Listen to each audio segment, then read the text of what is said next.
আসসালামু আলাইকুম। আজ আমরা এমন 5টি ছোট কিন্তু অত্যন্ত মূল্যবান আমল সম্পর্কে জানব, যেগুলো আপনি ঘরে বসে নীরবে নিজের মত করে করতে পারেন। আর আল্লাহর দয়া হলে এই ছোট কাজগুলোই হতে পারে আপনার জান্নাতে যাওয়ার কারণ। ভাই ও বোনেরা, এই দুনিয়া চিরস্থায়ী নয়। এখানে আমরা যারা আছি সবাই একদিন চলে যাব, কিন্তু জান্নাতের জীবন চিরস্থায়ী, নির্বিচারে শান্তিময়। আর এই জান্নাত পাওয়া যায় না বড় বড় কাজ দিয়ে, অনেক সময় ছোট গোপন একান্ত কিছু আমলই আপনাকে সেই মহান জান্নাতে পৌঁছে দিতে পারে। আসুন ধৈর্য সহকারে পুরো ভিডিওটি শুনি। এই 5টি আমল হয়তো আপনার তাকদীর বদলে দিতে পারে। 1 নম্বর আমল হলো সালামের ছড়িয়ে দেয়া।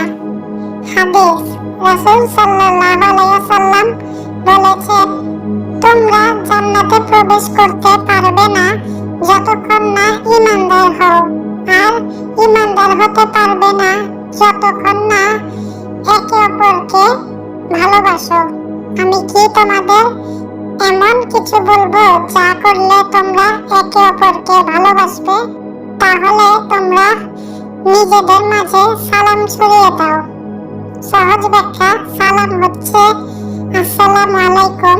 এর অর্থ আপনার উপর শান্তি বর্ষিত হোক। এটা শুধু কথা না, বরং এক ধরনের দোয়া। পরিবার, প্রতিবেশী, বন্ধু যাকে দেখবেন তাকে সালাম দিন। বাস্তব উদাহরণ, মায়ের কাছে এসে সালাম দিন।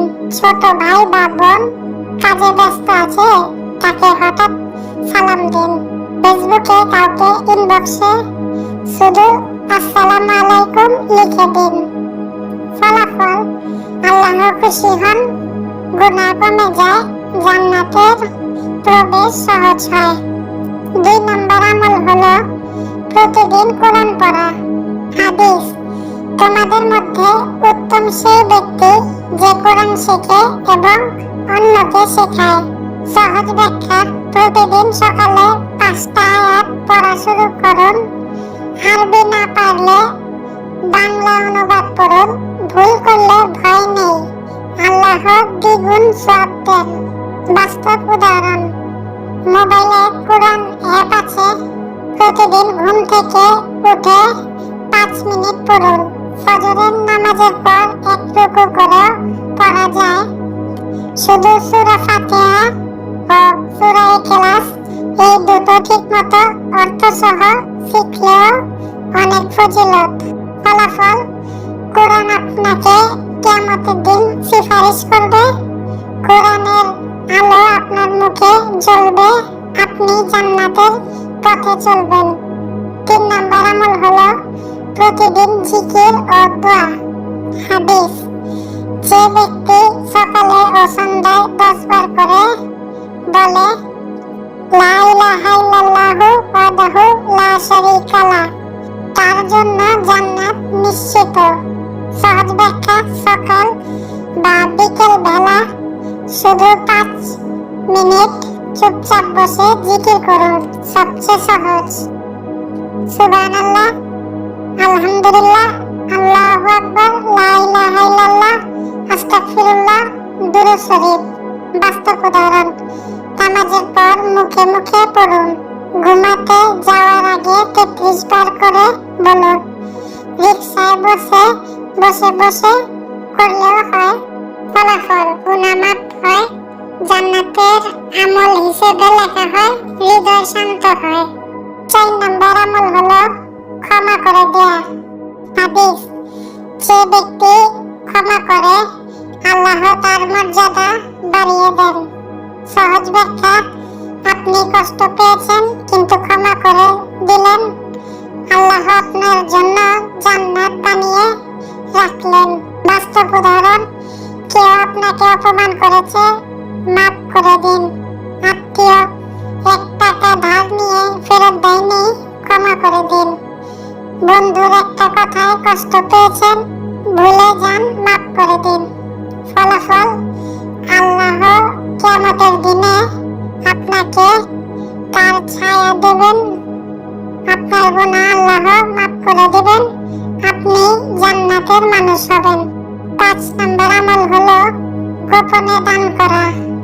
হাদিস, যে ব্যক্তি এত গোপনে দান করে যে ডান হাত কি দিল বাম হাতও টের পায় না, কিয়ামতের দিনে সে আল্লাহর আরশের ছায়ায় থাকবে।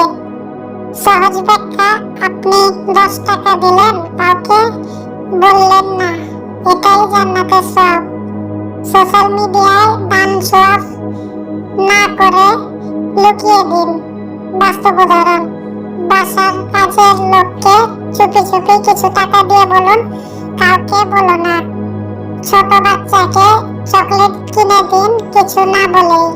ফলাফল আল্লাহ গোপনে আপনার দান গ্রহণ করেন, জান্নাতের পথে এক এক করে সিঁড়ি উঠে যান আপনি। ভাই, বোন, বন্ধু, জান্নাত খুব দূরের কিছু না, জান্নাত পাওয়া যায় ঘরের মধ্যে বসে। এই 5টা ছোট কাজ: 1 নাম্বার সালাম দেয়া, 2 নাম্বার কোরআন পড়া, 3 নাম্বার জিকির করা, 4 নাম্বার মাফ করে দেয়া, 5 নাম্বার গোপনে দান করা। এইগুলো আপনি আজ থেকেই শুরু করতে পারেন। চুপচাপ করুন, লোক দেখানোর দরকার নাই, শুধু আল্লাহর জন্য করুন। একদিন মৃত্যুর পর ফেরেশতারা আসবে আপনার কবরে দরজায়, বলবে, হে জান্নাতি মানুষ, উঠো, জান্নাত তোমার জন্য প্রস্তুত আছে।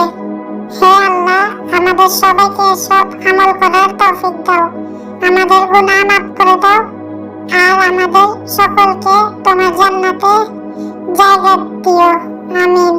ভাই ও বোনেরা, ভিডিওটি ভালো লাগলে অবশ্যই একটা লাইক দিবেন।